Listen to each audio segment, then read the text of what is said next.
Welcome to my guide for the Skaven spells of Ruin. In this guide I'll go over every single spell in the lore and tell you how to best use them to make sure you're getting the most out of them in your battles.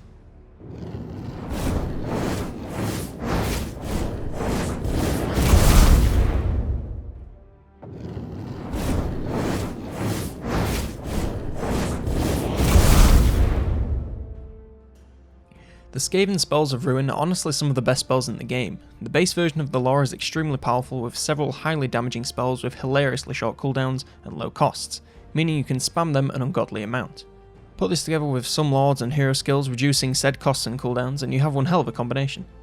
It's an extremely offensive lore with just one spell being used to buff your own units, and all the rest being used to either deal damage to or debuff enemy units. The lore is also obviously exclusive to the Skaven. First up we of course have the passive of the lore, Musk of Fear. Its effects are felt map-wide by all enemies, and they are afflicted with -4 leadership and -12 melee attack for 8 seconds. While these are some minor effects for a short duration, they can actually help to push some units off the edge, especially the leadership.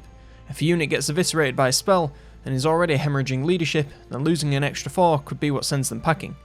The melee attack loss is also a nice touch, if a unit is sticking around and will ensure their damage output is decently reduced for that duration. Overall, it's a great passive and a very welcome bonus. Our first castable spell is Howling Gale, and I can honestly say I've never found an opportunity to use it.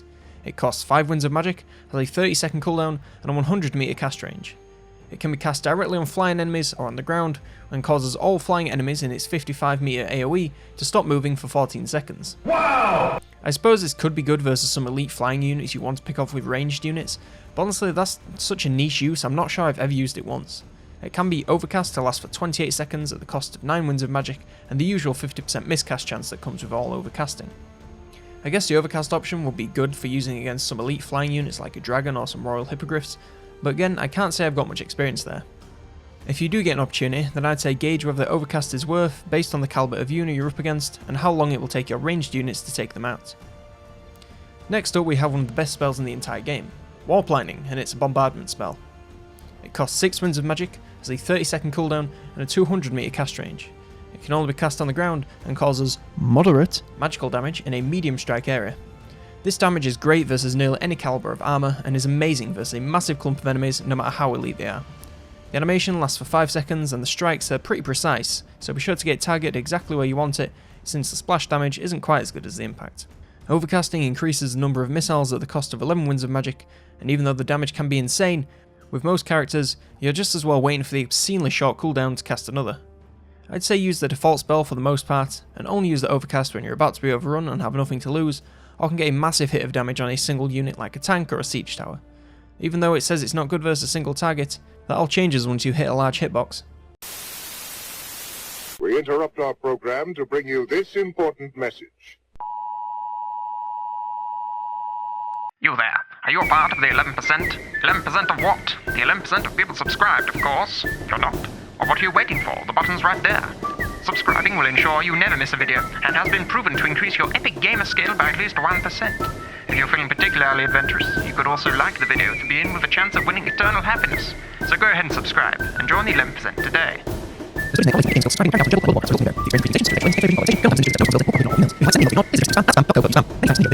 Now return you to your regular scheduled programming.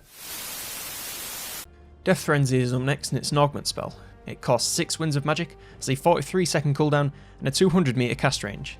It targets allied units and grants them plus 24 melee attack, plus 30% weapon strength, and immunity to psychology for 28 seconds. This is a great spell for using on your high damage melee units like Plague Monks or Storm Vermin Halberds, since it will propel their damage into the stratosphere with the increase in damage and hit rate at the same time. Overcasting causes this to affect units in a 40 meter AoE, meaning you can buff your entire front line and have them throwing out an unreal amount of damage, and when you're a faction that mostly relies on other units to do the damage, this can be a real game changer and make a normally meat shield part of the army into another damage dealer. I'd say use the normal version when you have a particular target you want taken out, and use the overcast when you have an entire front line that you need shredding. Next we have Scorch, and it's a breath spell. It costs 7 Winds of Magic, has a 44-second cooldown and a 150 meter cast range. It can only be cast on the ground, and deals major magical and fire damage in a long, thin, expanding tear shape. This is strong versus a clump of lightly armoured enemies, and the effects last for 12 seconds. Since the shape is so thin, it's important that you aim this correctly and ensure you're hitting the right targets and getting as much damage out of it as you can. The Overcast version increases the range to 450 meters at the cost of 11 winds of magic, and I honestly don't know why you'd ever cast a spell like this from that distance, aside from maybe trying to snipe some artillery pieces. I'd say the standard version should work just fine for nearly any other application, since you can just zip your caster around the map to get spells down where needed. Overall, this is a great addition to the lore, and another great damage dealer that you can throw out into the clumps. Second to last, we have Crack's Call, which is a wind spell. It costs 15 winds of magic, has a 52 second cooldown, and a 150 meter cast range. It can only be cast on the ground, and causes major magical damage in a medium forward moving AoE. It deals good damage versus armor, and is very strong versus clumps of enemies. The effects last for 10 seconds, and the damage it puts out is pretty decent, but the massive cost in comparison to nearly 3 casts of Warp Lightning at default cost would make it a touch hard to recommend. The Overcast version increases the damage at the cost of 20 winds of magic, which is a massive amount of magic for a single spell to use, so it better be doing some massive damage. Fortunately, the damage is actually pretty great, but again for the cost, you do have to wonder if it's worth using this over 3 casts of Warp Lightning. If you are going to use it, then I'd say the base form is fine for almost anything, and you should reserve the Overcast for only the most elite clumps of enemy units. And you should always make sure your aim is perfect, so you aren't wasting such an expensive cast. Finally, we have Flensing Ruin, which is a direct damage spell. It costs 16 winds of magic, has a 52 second cooldown, and 100 meter cast range. It can be cast directly on enemies or on the ground, and causes all enemy units in its 30 meter AoE to take direct damage and get minus 30 armor. This damage is stronger versus single combatant. There is also a chance that the affected units can resist the damage, and the effect lasts for 14 seconds. The damage can be pretty significant if focused on single entities, and only a couple of casts are needed to whittle down even some of the toughest targets to a place where you can take them out with relative ease. Overcasting increases the duration to 20 seconds at a massive cost of 22 winds of magic. This should be reserved for the toughest enemy units, and shouldn't really be a spell that gets used much outside of hero spam armies.